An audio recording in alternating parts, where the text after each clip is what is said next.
the All Ass, No Gas MT education series. You know, we as nurses have been getting more questions from patients recently about why we inquire as to marijuana use prior to procedures. That's right. And so today we're going to be talking to Steph. She's a CRNA, and she's going to tell us why that question is so important to anesthesia. My name is Stephanie Gondek, and I am a certified registered nurse anesthetist.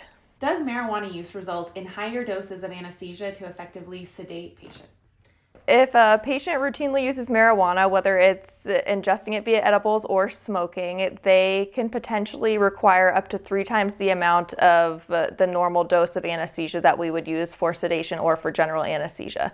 So knowing this, we just want to make sure that we are aware of the amount of marijuana that you use and the route that you use it so that we can be prepared to keep you as comfortable as possible, as pain-free as possible, and as safe as possible. Is it possible for people to wake up during the procedure because they use marijuana? One of the most common things that we see in patients that use marijuana is an increased tolerance for our anesthesia medications, and this can potentially cause you to wake up during your procedure. Even if your anesthesia provider is giving you the max amount of medications that we feel is safe, you could still potentially wake up, which could lead to you remembering part of your procedure, and we try our hardest to keep that from happening, but with marijuana use, there just really is no guarantee.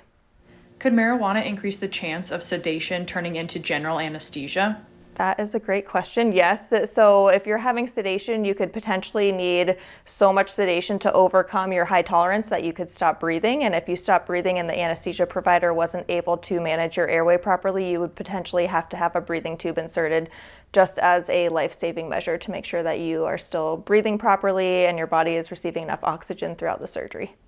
Are there any risk factors involved with marijuana use and anesthesia?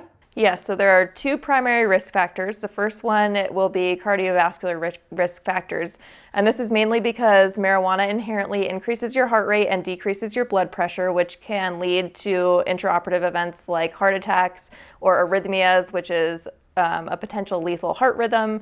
The second biggest risk factor would be with your respiratory symptom. This is especially true for patients that smoke marijuana.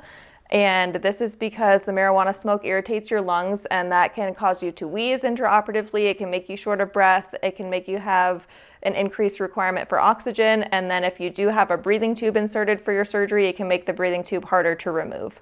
So it could just increase the length that you're under anesthesia and in the operating room and decrease the anesthesia provider's ability to wake you up at the end. What is the recommended time frame to discontinue using all forms of marijuana, smoked or ingested, prior to receiving anesthesia? There are multiple recommendations as far as when to stop before surgery.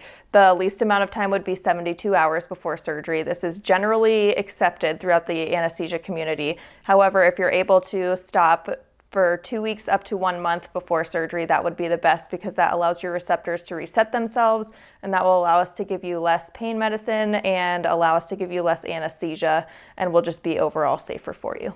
Can you tell me how marijuana affects pain control?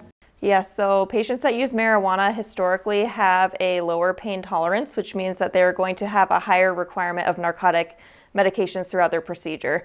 And increased use of narcotics leads to more side effects. It can lead to constipation afterwards. It can lead to decreased respirations, increased nausea and vomiting, and just all kinds of side effects that we don't like and patients don't like.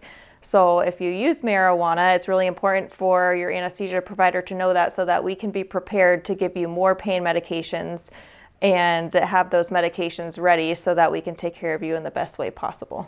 Is there anything else you'd like to share, Steph? So my goal as your CRNA for your endoscopy procedure is to make sure that you are super safe, super comfortable, and I hope you enjoy your nap.